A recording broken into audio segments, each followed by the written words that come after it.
Okay, everybody, so I'm back with more development stuff. We're going to be most likely working on the GUIs today. Since the last video, or in the last video, I got unit movement working, selection, attacking, stuff like that. Between then and this video, I optimized down the RAM usage. I did make some recordings of me working on that, but they weren't very consistent, and I got multiple phone calls while recording, so I decided just to scrap the recordings. I will talk about what I did do to fix the issue. So the code that I got from a tutorial, it's good, it worked. It had an issue with memory because the guy who had wrote it was a C and C++ developer. When you use those languages, it's a little easier to manage memory because you can relocate and do other things. You can use structures and other stuff that would optimize down your RAM. So when he went ahead and made his code, he wrote it in Java for the example. It worked. So he got the results he wanted, but I don't think he paid attention to the performance or resources that his program was using, which is not a bad thing because when you're just developing example code or you're making test cases or prototypes, resources are not exactly high priority unless that is the objective of your prototype. So when running with his example code that I had been using to make my game run, I noticed, hey, that we started at 20 megabytes of RAM and then we creeped up to 2 gigabytes after about 10-20 minutes of runtime. And that's kind of bad because I want this game to run in really small amounts of RAM. The goal is to get this game to run on older computers. Computers that are basically potatoes, so people like DMod, who's my Gradle technician, he can play this game.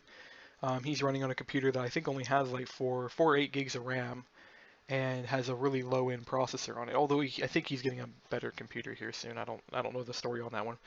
But I manufacture the game with people like that in mind, where you don't have the the hardware to be running high-end games, and especially since I'm producing a game here which is really low end. If I go ahead and open it up and show it out round again. And so if I'm producing a game like this, which doesn't really look like much, there's no reason why I should be using a lot of RAM. If I was making a 3D game, it would be more acceptable to be hitting 2 gigabytes because I'm making a 3D game.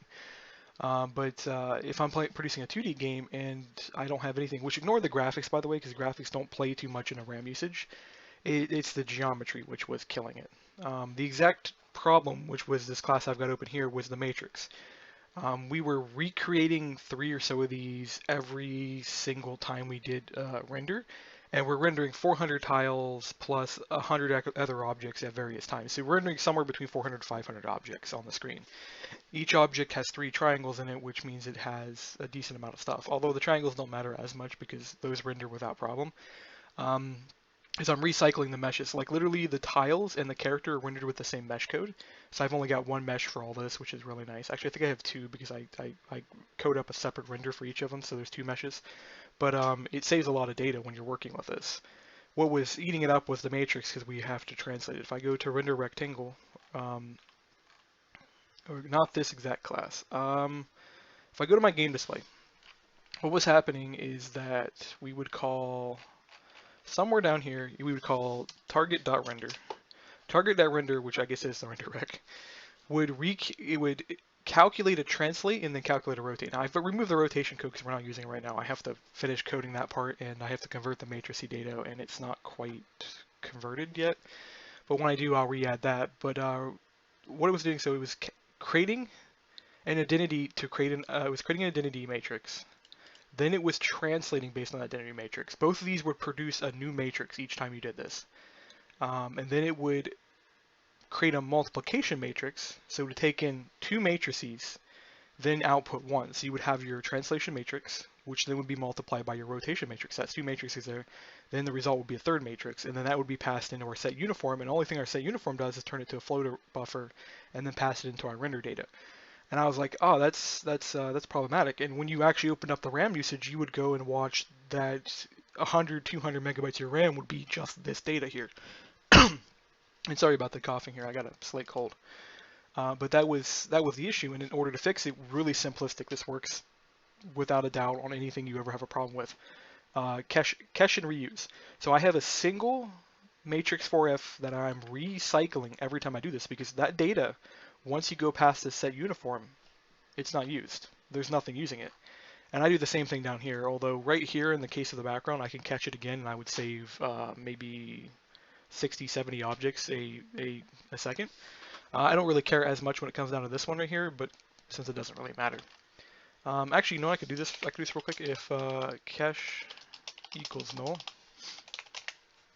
I can just really quickly recalculate the cache. This would be cache.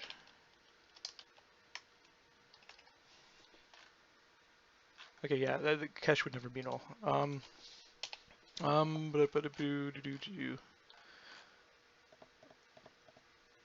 We're just gonna put it down here anyways. I think like how to do this real quick, because it's never gonna be null because I set it up here. I could set it down here, but then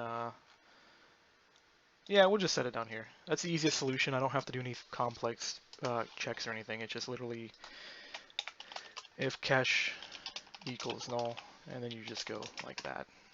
And then we'll do the same thing here. So it'll be cache equals new matrix 4f, and then reset to identity, which reset to identity just sets a few values. I'm not too familiar with how matrices work and stuff, so I can't explain how this code works. Eventually I will figure it out, but that'll be a later date here.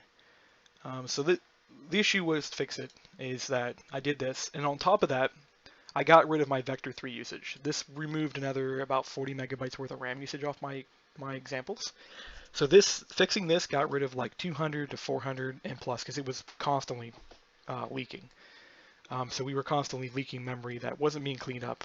That eventually did. I also got some help from somebody in one of my channels who helped me edit my run configs to preset the RAM usage. This will force the garbage collector to run more often. The lower your RAM is, the quicker the garbage collector runs. And the reason behind that is a garbage collector is only designed to run when you hit a certain point of RAM usage out of your maximum RAM usage. I was told it's roughly 50% when it starts to run, which happened to be every 15 seconds for me. And setting it even lower makes it run even more often to the point where we get really beautiful RAM usage graphs. I've actually opened up my screenshot folder here. I can show off some of the graphs here. So here's one of the graphs pre-running those arguments. This is after I optimized everything. Keep in mind that even after the optimization, we were still hitting high RAM usage. It's just kind of how Java kind of does its thing is that it doesn't necessarily care to clean up. So it was running high, but as soon as it cleaned up, we dropped back down to 75. And then a couple spots here we didn't quite drop down, but if you can see, it is running and it is dropping down after garbage collection, which means I still have a leak. And I think the next spot I can fix RAM usage is our float buffers. The matrices get converted to a float buffer before passed into the render data. But this is after running those arguments. We're staying well underneath 75. Our program is actually running somewhere around 45 megabytes, which is really, really good. That's kind of where I want the program to run at. And I don't think I got a screenshot of the RAM usage. I should have took a screenshot before I did all the changes. Let's see, do I got a screenshot here? It's another sawtooth. And there's after it running for a while. Let me actually crop this real quick.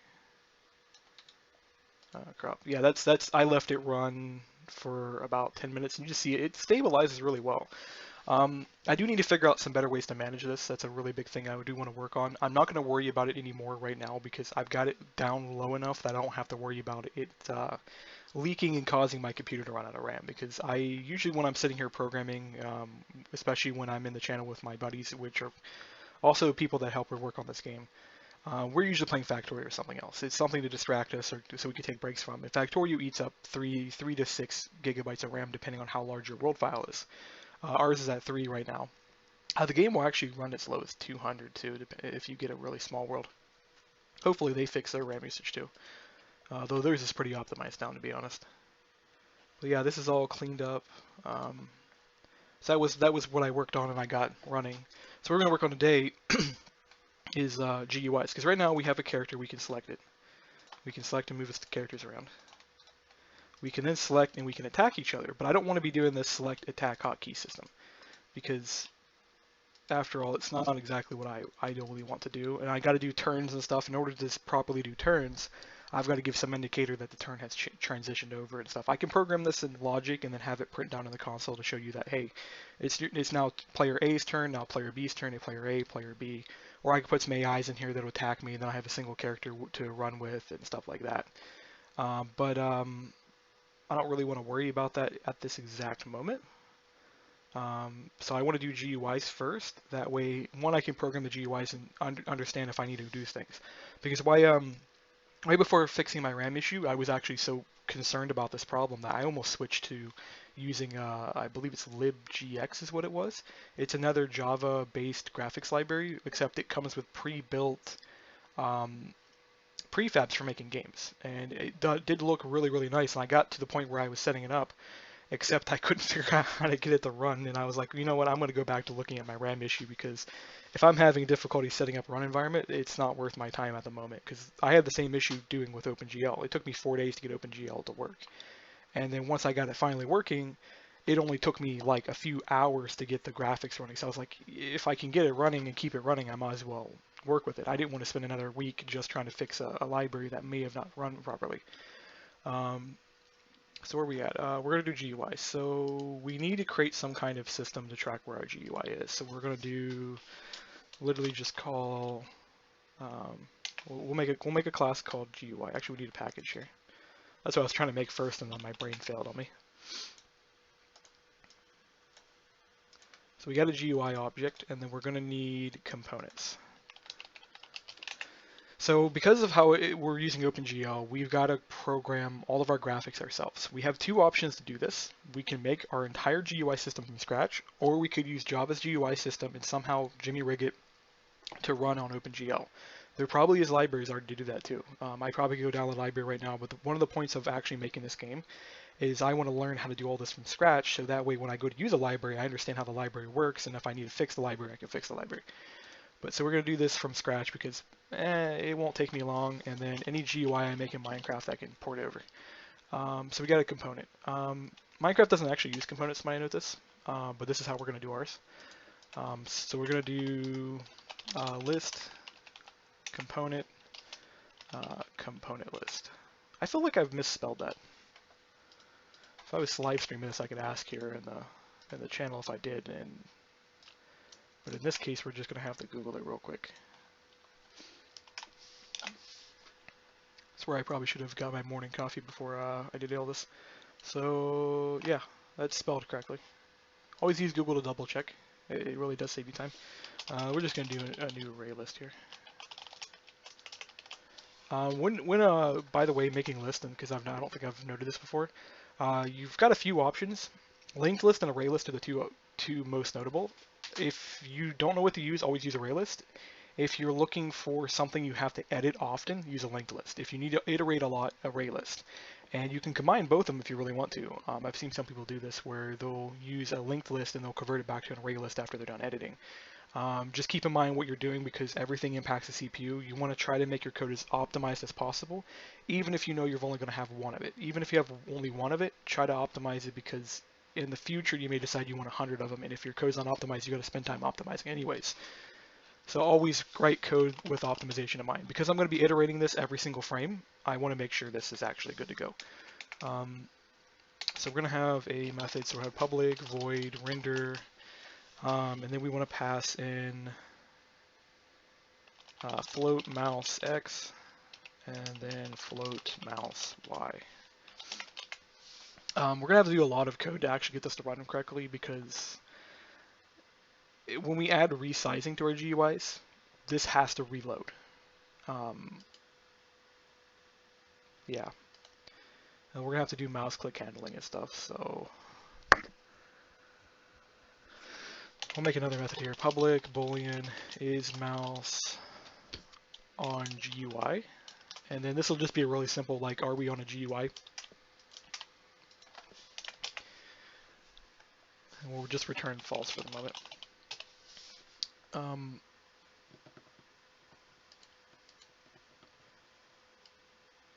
then we'll actually do it this way real quick. So we're going to pass back a component, because we're going to need this anyways. So we're going to go get component. Did I spell that one right too? I don't use the word component enough to actually know if I spelled this right. So we're going to return null. And what we can do is up here in our boolean is just pass in get component equals, doesn't equal true. Or I mean doesn't equal null. As I said, don't have my coffee today. Gonna probably make several mistakes here.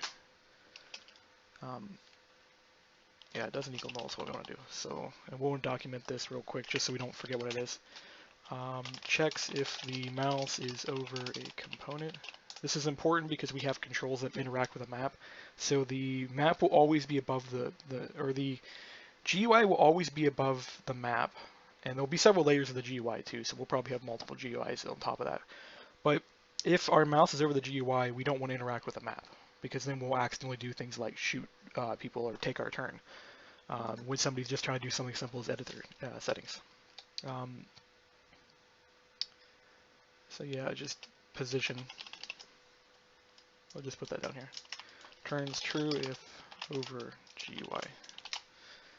And then this will be gets the GUI component the mouse is currently over. And we'll probably do nested components here, so we'll have components that can have components inside of them.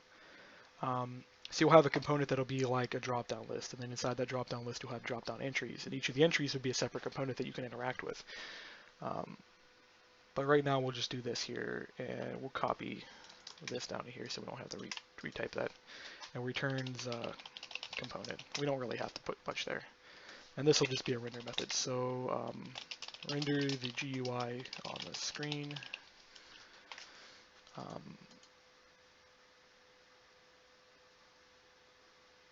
And we'll just do public boolean is visible equals false. And we'll do this if is visible.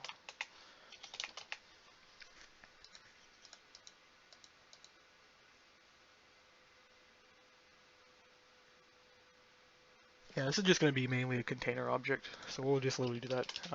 Container object for GUI component. I'll actually do this component. Because the GUI itself won't really do anything, so we won't really have a lot of parameters in here. We won't have anything really special. It won't have a background at all. The background will be a component. We'll have like something literally called GUI component background. That'll do all of our rendering for the background.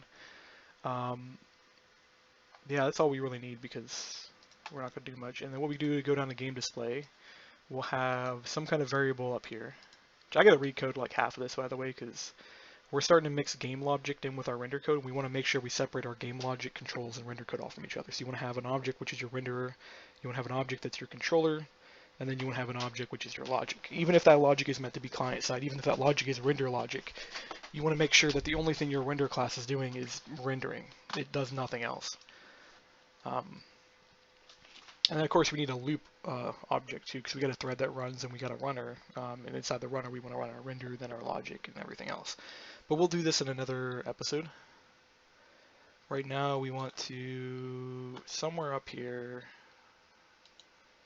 we'll put it down here. So we'll go protected list GUI is equals new array list. And there won't be any main GUI or anything. Actually, you know what? What we're going to do is actually hash map string and then GUI. The reason we're going to do it this way is we're going to keep track of what GUI we're actually using. So we're going to have like a main GUI, a menu GUI, a character selection, attack GUI, and we want to be able to disable and enable them at Go. So we'll do that really quick. This will be new hash map. And if you're using 7 and above, you can get rid of these things up here, which if you're using LWGA3, you can get rid of them anyways, because it requires Java 8. And then we'll go down somewhere down here, and we'll go GUI. What did I call them? Did I really call them GUIs? We're going to rename this GUI map. That way it doesn't get confused on what it is. I have lost place of where my code is. This is another reason why I want to redo this whole class, is it's getting a little difficult to navigate it.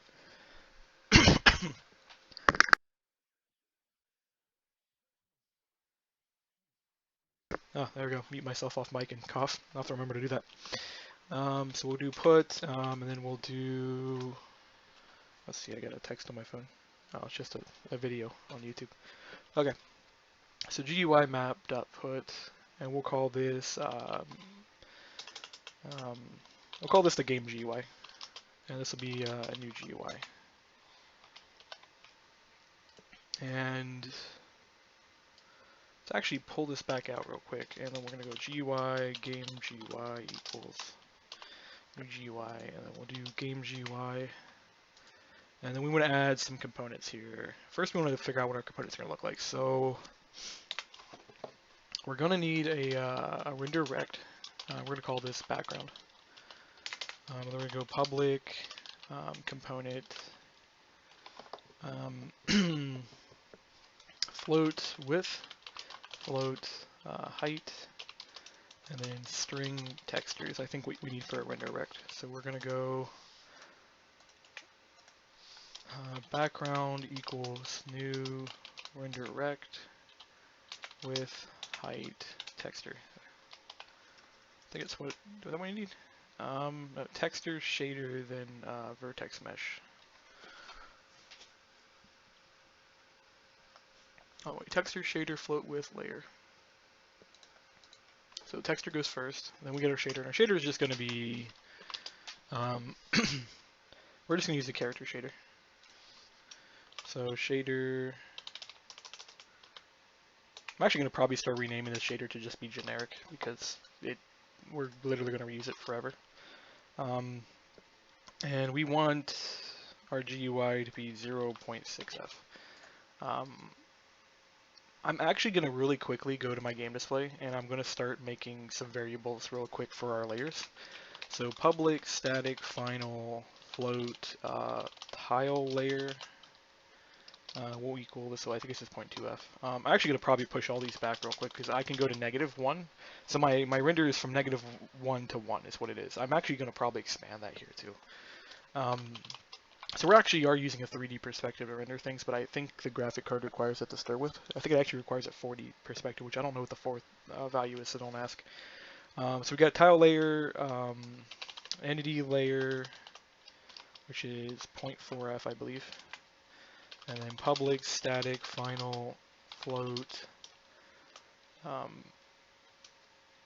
selection layer, which is, it's actually, we're going to set this to 0. And then we're going to set this to 2. I'm leaving spacing between this because we're going to have other things that are going to be running. So like the tile layer, we may end up with actually like 4 or 5 layers on it. So we'll have like our base layer, then up from it we'll have like your tile entity layer. So you'll have your tiles that act as living objects that'll be things like plants, chests, lampposts. Then you'll have your entity layer, then you'll have your flying entity layer, then you'll have your tile layer above it. Say if you have that lamppost again, you want it to render above the player, you're going to want to have another layer for that. We'll sit here and we'll put all these in here real quick. I hope this cold of mine goes away. So tile layer, we're just going to call this 2. And we'll just call entity layer 2 as well because I don't really care to label it. It'll just be the layer that's above it. Then we got our selection layer, which is our cursor, and then we'll have tile layer 4, which will be 0.5, or tile layer 3 is what it actually would be. You can use this for trees as well. Anything that needs to go above the player would be this tile layer. So buildings, maybe ledges. The trick with this layer is this is going to be alpha transparent, so you can always see through it, but you know it's above you. So it'll probably be like drop shadows is what we'll actually end up using it for, is just shadows that you can know that there's something above you, so you can maybe do actions on it and stuff. We'll probably do ceilings this way too, so if we do multi-layer buildings, we'll use this layer right here to render a slight shadow over top of everything in the building, so you know you're inside of a building versus outside of a building. But anyways, we'll go with the next layer. So,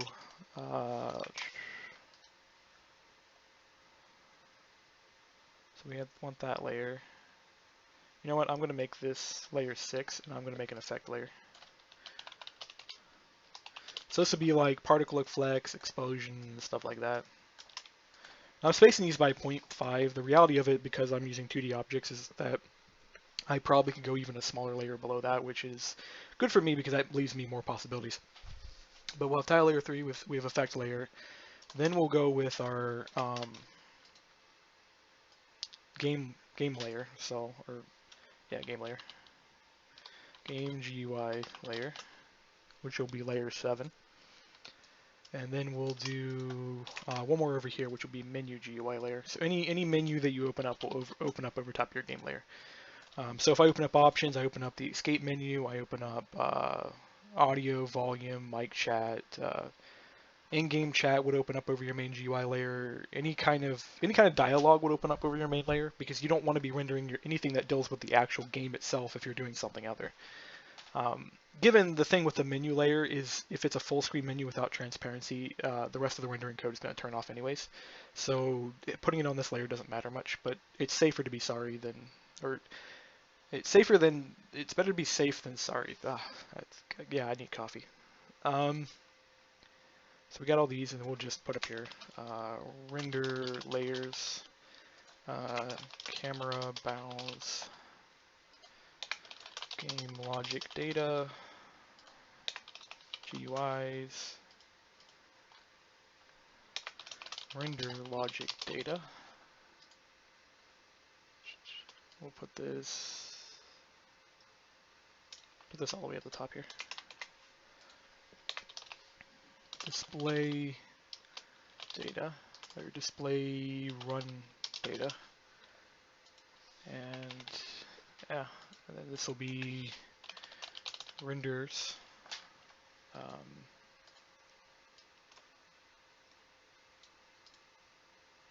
Pretty much is what we're working on.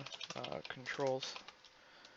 This is where it helps to document things. You know how like easier this is to read now that I've got these little breaks, because they visually color-wise I can see the difference between them, which is really, really nice. But at the same time is when I see that color break, I know there's a section and I can read the section header and I can go, oh, that's what that is. And of course this is our main method. Main method, game ended. I gotta really document everything in here.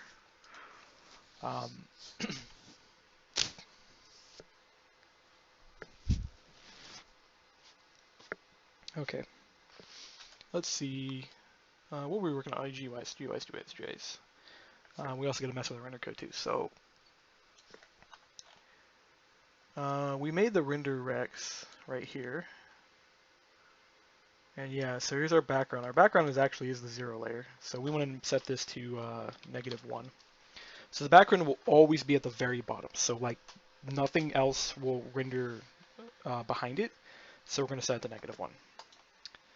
Actually, we're going to set it to -0.98 because I'm paranoid about that being slightly outside my camera bound. But here's our character render. There's our target render. So we're going to actually make a separate render real quick for our tiles now. So we're going to do our tile render here, because we're probably going to add things like shaders and multi-layered things to our render rec here. So this is going to get more complicated.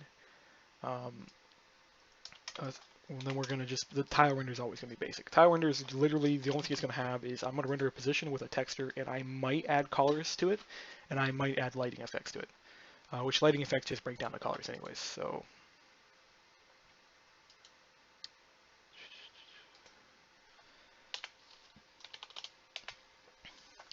copy this real quick, and then we're going to set this to tile layer. And then this will be entity layer, and this will be selection layer, and this will also be selection layer. Those at one point had 2 separate layers on them because they were both active at the same time. Because I was like, hey, we're going to use the target render as your cursor, and I'm like, you know, that looks bad. I'll make another cursor later.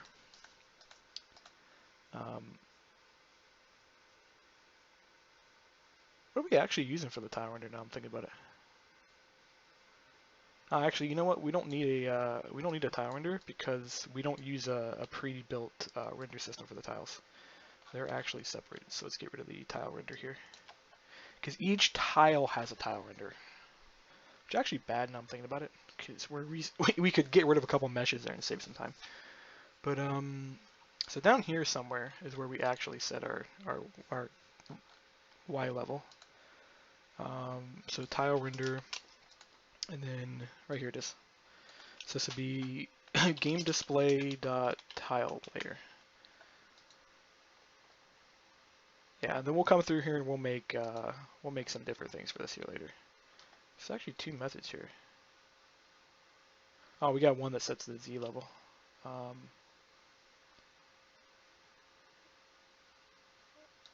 And this will preset the Z level to, what is, oh, trying to read this real quick. Oh, that's our rotation. So tiles don't have rotation, but to keep consistent, we're gonna really quickly do this, and we're gonna add a way to set the rotation later in case I decide to change my mind. Actually, we don't want to put that there. We want to put it here. File rot, and we're gonna put rotation right here, and then this will literally just be the same as this real quick, except this will be a Z, and then this will be a 0.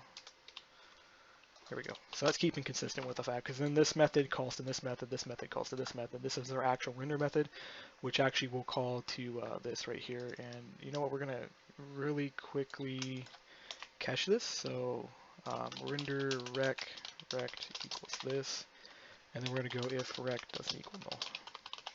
Because eventually what we're going to have is there will be a tile list. The tile list will have a ton of tiles in it. Some of these tiles will have renders, some of these tiles will not have renders, and right now I pretty much have it set as that if the first tile that equals null, we just stop grabbing render data. But there may be a point where I want to go, hey, let's leave a 15 block gap between these two render calls and then not worry about it. Or let's not make a render, because render error actually doesn't have a render. But down here we don't check that. So this would actually probably crash if we ever had an error block in the world. Right now we don't. So good thing I fixed that. But so we got down here, we've set our zoom level there. Yeah,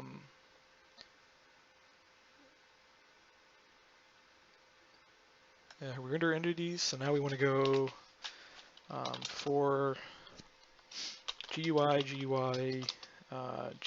map dot values. So I don't need to loop through the entry list, I can just loop through the values. I can loop through the keys too and then grab them out that way. There's several ways you could do this. But then we would go if GUI, actually we would go if GUI doesn't equal null, because you could have a registered GUI and then not have be initialized. And then GUI is visible, and then we would just call render. Actually, you know what? I don't need to do that because it already checks its own visibility. So we just call GUI.render, and then we've got our mouse location X. Actually,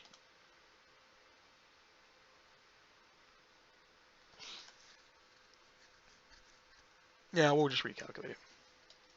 This is what we actually need to be doing right here, is doing this. Because this gives us our exact position on the screen from the 0 point. The way I've got my render engine set up, everything renders from the middle of the screen outward. So the middle is 0, 0, and if you move left, you go negative. You move right, you go positive. If you move up, you go positive. If you go down, you move negative. So that means the mouse's position is always between 0.5 and negative 0.5 in all areas. Given that in the Y position, it's going to be, because it's going to treat the screen perspective like it's a square when it gives you your Y position, but the reality of it is that it's not a square, it's a rectangle, so you got to times out by the size. We calculate the size up here by basically just getting the camera balance, and our size is almost always, for the X, it's 20. And then for this one, I have no clue what it is. It's probably like 10 or 11. This is based off of data that was given to me. It's based off the camera's rect. So this is negative 10. Actually, we can calculate this real quick. So this is, okay, so this is a bit embarrassing. When I went to go do the calculations here, which was actually a few minutes ago, I accidentally cut the recording. I thought I had cleared these hotkeys off, where when I hit the 9 key, originally what it does is it turns my recording off. 8 key turned it on, 9 key turned it off. I thought I got rid of those like last week, and apparently I got rid of them on the wrong profile or something. I don't know how that exactly works when it comes to OBS, but I lost a few minutes of time and unfortunately some stuff. But I'll redo that calculation real quick because it was like, what, 9 times 10 divided by 16, which ended up being like, yeah, so the screen resolution from top to bottom, or top bottom, is 11.25 on the camera, and then it's 20 wide, 11.25. I don't know what that actually gives us resolution wise. I think it's maybe like There are aspect ratios, because what we did is we created an aspect ratio, and I would have to figure out what that is, but I'm not going to do that right now. Trying to figure out where I left off at. So I've got hash map here. Um, we're calling render. This is calling render, which then is going to call render in here. I believe we set up our components here. We've got a render rect, our position. So we're just going to get back to it, and hopefully you guys didn't lose track of where I'm at and what I'm doing. But I did fix the hotkeys, so it shouldn't happen again, and ignore that. I don't know what the hell that is. I get emails from whatever that website is, and I've been trying to unsubscribe from their list for a while, and it won't let me. And I originally subscribed because it's like, hey, CalClobby's publishing papers on here. Let's go subscribe, and maybe they've got intelligent papers on this website. No, most of their papers are horrible. Then again, CalClobby's weren't much better. So component dot render, and then we pass in mouse x and then mouse y. I may have to actually edit the mouse x and y eventually here to figure out what we're actually doing, because maybe we want to base our position data on the actual width and height of the GUI, which we might want to multiply by something different. But we're going to use the camera because that's what we're going to use. So we'll have to figure out all our math from there. But this should render. I think we registered our component somewhere here. We can find it. Okay, so we got a GUI box. So we now actually create in our resource folder, in our resource texture folder. If you notice, I'm actually following the same resource kind of path system Minecraft uses, which has got a texture folder, GUI styles, etc. It makes sense. Although I'm not using their asset path file system, I don't really care to use that. There will be a resource folder for the game, and then there'll be resource folders for each individual mod, and they'll literally just be called resources because it doesn't matter. I actually will probably even just let the mod specify what its resource folder is called, because it doesn't matter really. As long as the path I am given is correct, it should work. Anyway, so we're going to go new, we can't go new file here. We're actually going to have to go find things. There's my magical video folder. I actually wiped it out today. So let's go out to here, and then this should get us, actually, I should have a shortcut at the top. Here we go, tabletop game, not that folder. I'm so used to Minecraft mods where it's source main resources, but I've got the resource folder out here because you need to set your running directory, and your running directory is your resource folder pretty much. Or in this case, my running directory is this folder, and then my resource folder happens to be here. I'm probably going to change that because we're going to have other things in the running folder like DDLs and bin files and stuff that needs to be there. But we'll go textures, GUIs, and we're going to make, actually we're going to open paint is what we're going to do.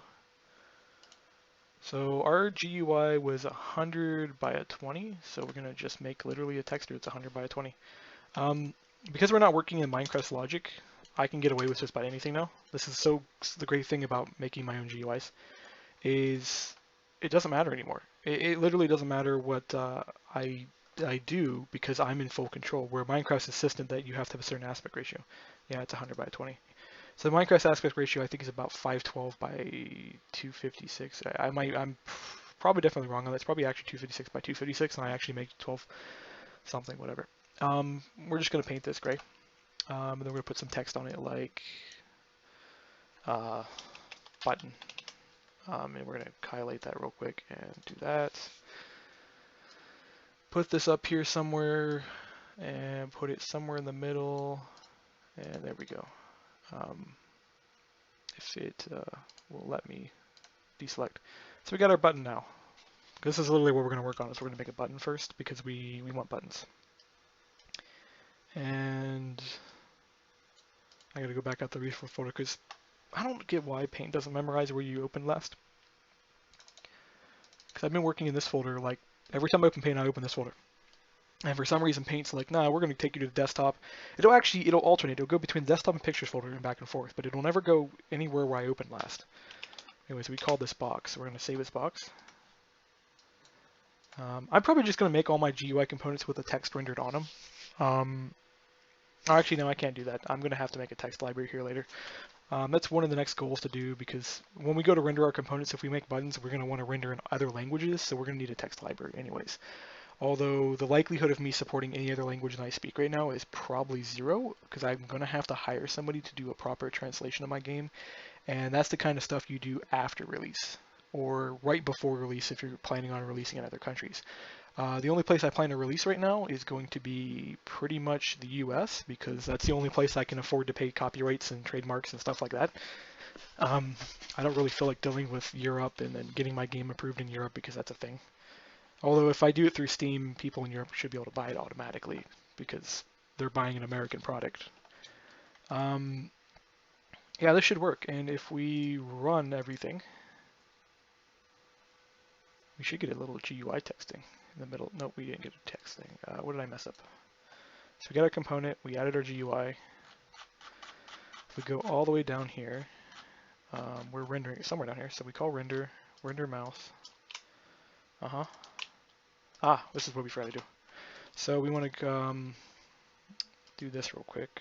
Or actually, I'm going to do if background is equal, because we're going to do subcomponents in here, so we're going to have a possibility that you create a component that has no background, which is invisible. Then that is a container for other stuff. So go if this doesn't equal null, then we want to, how do we want to do this actually? There's a way to do this. Actually, no, it's, you just call background.render, I forgot. And then it's position.x, position.y, and then position.z, and then rotation, then scale. So this will be 0, and this will be 1, because our GUIs are going to remain the same no matter what.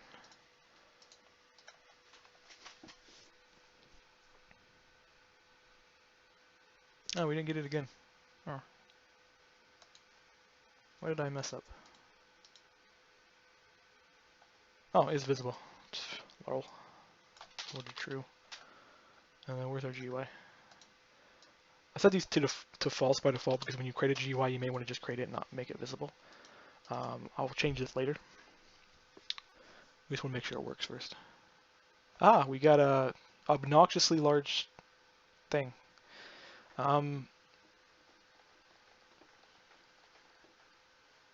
Yeah, I forgot something here. There's a difference between the mesh and there's a difference between the texture size. I set the texture size and the mesh to be the same size, and that's not actually what I wanted to do. So we're gonna have to go find back to our game display, and we're gonna want to go to our init method here, and we're gonna want to look at this method. So our screen is 20 by 11.5. So we're gonna actually mark that. Or camera actually. Camera is 20x 11.5y. You know what we're gonna do real quick? I'm actually gonna cache these because we're gonna recycle this code. So I'm gonna put this all the way to the top because this math should never change because our camera bounce never change. So there's no point in this math changing. So we're going to put this real quick here, and then we're going to rename it. So this is going to be screen size X, and we're going to do this screen size Y. So we got that code, and then we're going to come down here.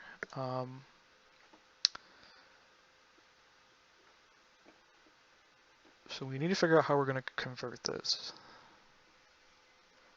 I can just manually figure out some numbers that work, and we can just keep reloading the game until we get something that looks right. But, yeah,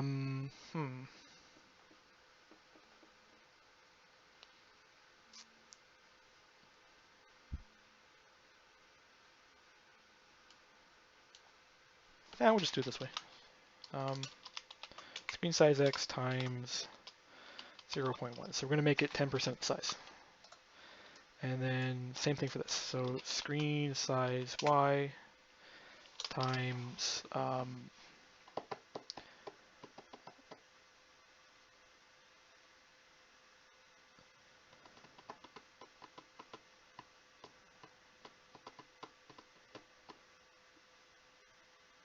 so shoot. Actually, we'll do it this way again. So we're going to grab this. And we said what, our button's 20 tall. So if 10% is 100, then 100 divided by 20 is 5. So 0.1 divided by 5 is 0.02. Importance of knowing math, even basic math. I definitely need to learn my basic math a little better than I actually know it right now. But that should keep our aspect ratio correct on our button, and then it should get our size down so it's reasonable. There we go, we got a button. Can't click the button, there's no click code for it, but we have a button. It's not too bad actually, and our cursor renders above it, and because our layer system, our selection box renders behind it. So that's cool. So now we need to do things with the button. We need to set its corner, so 0.5 is what I want to do for the X. It's actually 0.4 actually, because it's going to be close to the edge. Oh, wait. 4 or 5 maybe? We'll test this real quick.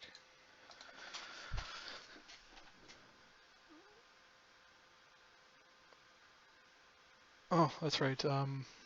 That's not going to be what I want it to be. So once again, we've got our, we need to do math here.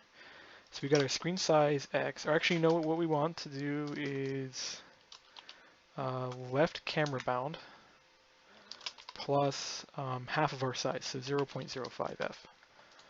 And then we want to do bottom camera bound plus 0.05. Well, actually, no, 0.01 f. And that should put our in the exact bottom corner of the screen if everything else is working properly.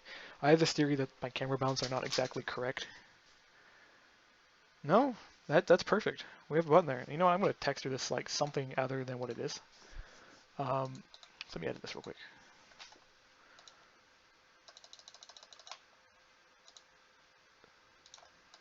Now let me fix this obnoxiously broken buttons texture here.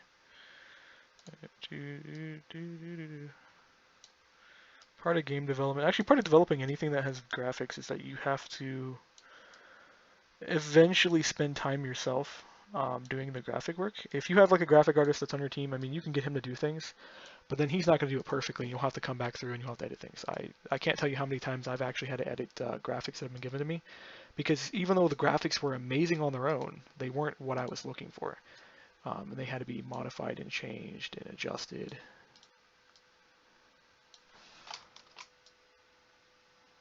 I actually don't know why I'm spending too much. You know what? I'm not going to spend too much effort on this.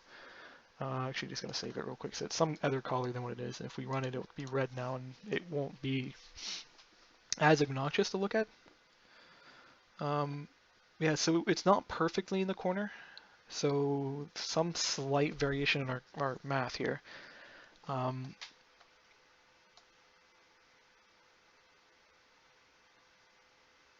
You know why it's not perfect in the corner? I didn't get the math perfect. Let's actually get rid of this, and I'm going to see if this actually will render properly in the camera bound at the bottom corner if I just remove that.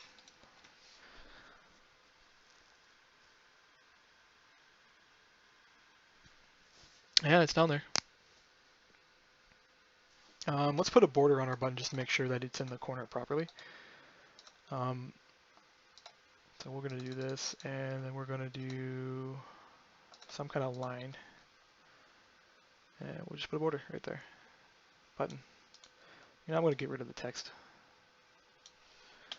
because it being all messed up like that is just bothering me now. So we'll replace it with like some kind of oval thing.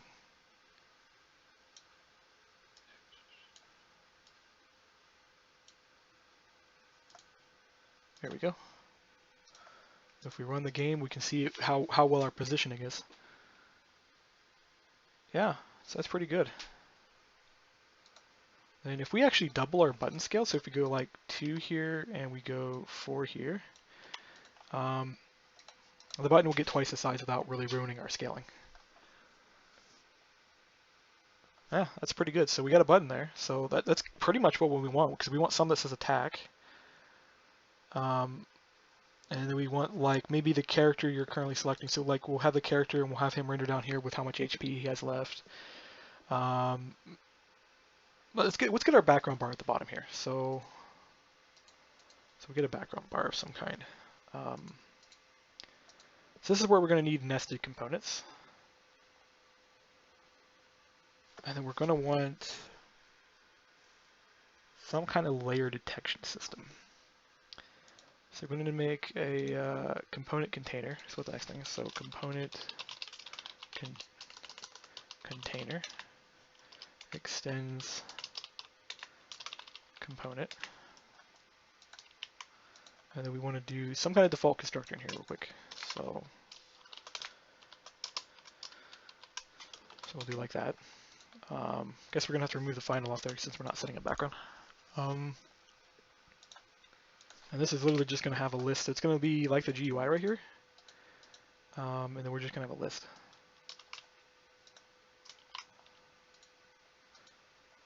And then, well, yeah, actually, we could just pretty much copy code here. To be honest, I could probably replace the GUI object with a component container. We would just have a render method in here and maybe some wrappers, but it doesn't matter enough to change it right now. So we'll have is visible, we'll have this, so to render everything, and then we'll have some kind of add method here, so be like this. Actually, we're gonna have to copy all this method here. Oh, actually, we need just this one, because we don't need the mouse over GUI thing.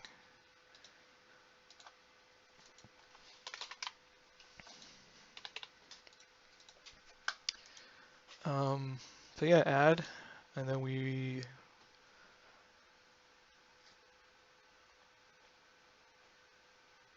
so we do want to put a background on our thing. So we're gonna want to make two. We're gonna copy both these methods.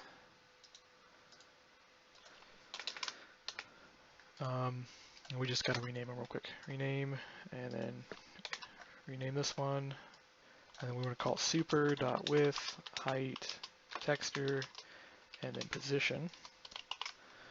Then our position is actually going to matter a little bit more here because by default, we're going to want to iterate our position up slightly for each new layer we add to our GUI. This looks good.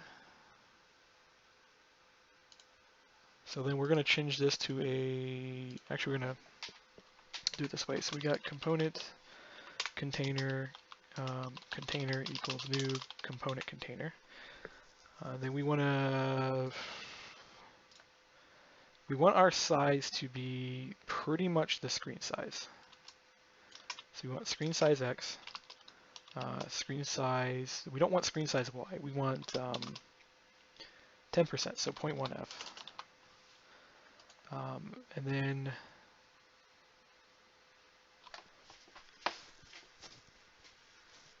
I wonder if there's a way I can just render some kind of color. I'm going to have to provide a texture, so it doesn't really matter what I use for a texture, so we're just going to duplicate this. So this will be button container is what we'll call this one, and we're going to call this button. So we're going to rename those two real quick. So we got button, and then we're going to want to pass in all of our information again. So we're going to copy this, put this here, and this is the button container. And then our bounds are going to be pretty much on the left or right, we just want to be 0. But on this one, we're going to want to be at the bottom, just like our button was at. And this all looks good. And then, yeah, we want to leave that as 0. We want to do this as 0.01. This will actually test my theory if we can actually adjust the z coordinates and get to render above each other, even just so slightly. But we'll do here, so we have container.add, and then container. For those familiar with actually making GUIs in Java, this isn't much different, which is the whole point. Actually, I wanted to leave that there. I want to do gaming GUI,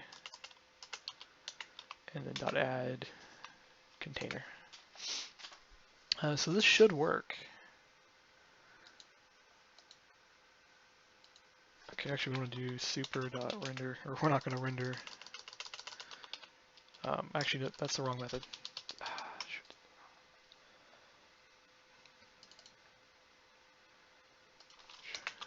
super.render.mousex.mousey. That's what I wanted. And then we're going to go ahead and load it up real quick, and it should work.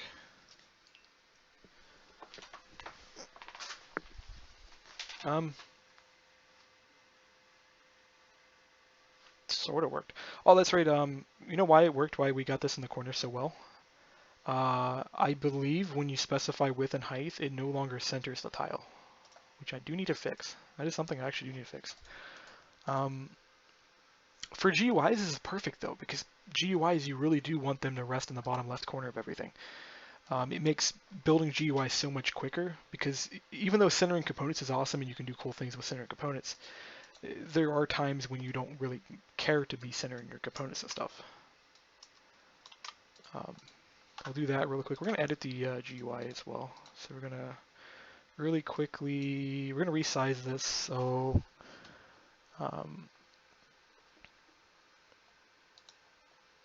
so our default GUI is 100,270, I believe. So if we go to game GUI and we scroll up to the top,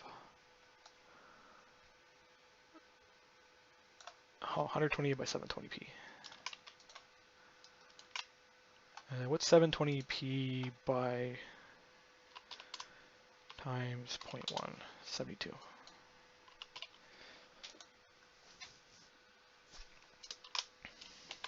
And then we're going to just replace that real quick. We're going to do just a bland gray. It works out. Of course, we're going to have some kind of edge detection here. So we're going to have pretty much that. And that'll be our bottom bar for until I can get my artist to make me graphics. Okay, so we're going to run game display. Yeah, we got a little bar down there now.